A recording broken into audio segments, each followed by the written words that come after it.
কালো গেঞ্জি গায়ে পুলিশের সামনে বুক টান করে দাঁড়ায় আবু সাইদ।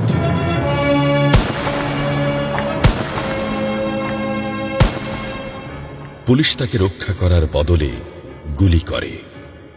ঠাস ঠুস কয়েকটা গুলির মধ্যে একটা গুলি লাগে তার কোমরে।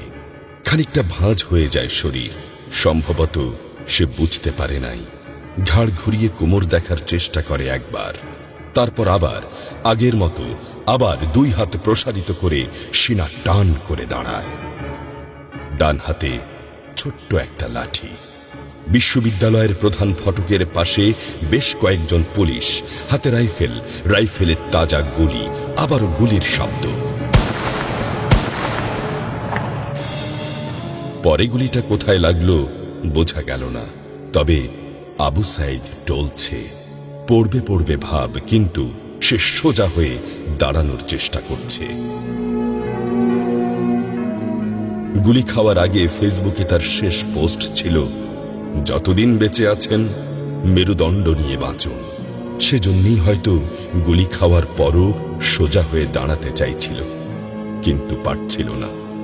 আবু সাইদের মেরুদণ্ড সোজা থাকলেও শরীরটা মাটির দিকে ক্রমশ ঝুলে পড়ছিল। সবুজ জামা পরা বন্ধু এগিয়ে আসে, পুলিশের গুলির ভয় ডর পাশে রেখে আবু সাইদকে ধরে। আরো দু একজন আসে, আবু সাইদকে হাসপাতালে নিতে হবে। আবু সাইদ হাঁটতে পারছে না, শরীর ছেড়ে দিচ্ছে। 4-5 জন হাত পা ধরে শূন্যে তোলে। আবু সাইদ ঝুলছে আর রক্ত পড়ছে টপ টপ টপ। যে আবু সাইদ কিছুক্ষণ আগেও বুক চিতিয়ে দাঁড়িয়ে কোটা সংস্কার আন্দোলনে নেতৃত্ব দিচ্ছিল, সে এখন শূন্যে ঝুলছে, যেভাবে ঝুলছে মেধাবীদের ভাগ্য। রাত 10টার আগেই বাড়িতে যাওয়ার কথা ছিল আবু সাইদের। মা অপেক্ষা করছে, বোন অপেক্ষা করছে।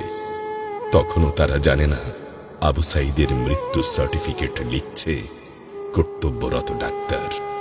নাম আবু সাইদ, পিতা মকবুল, ঠিকানা বাবনপুর, পীরগঞ্জ, রংপুর। বয়স 25। মৃত্যু কারণ আগমনের সময় মৃত্যু। তারিখ 16/7/24, রাত 8টা 5 মিনিট।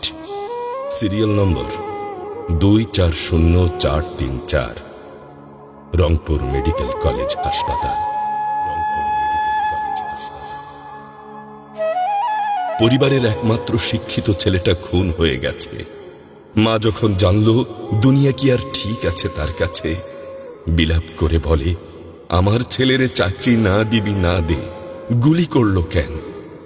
বোন সুমি আর্তনাদ করে বলে, 3টা গুলি কেন আমারে করলো না? আবু সাইদ ফেসবুকে আরো লিখেছিল, যদি আজ শহীদ হই তবে আমার নিথর দেহটা রাজপথে ফেলে রাখবেন। ছাত্র সমাজ যখন বিজয় মিছিল নিয়ে ঘরে ফিরবে, তখন আমাকেও বিজয়ী ঘোষণা করে দাফন করবেন। একজন পরাজিতের লাশ কখনো তার মা বাবা গ্রহণ করবে না।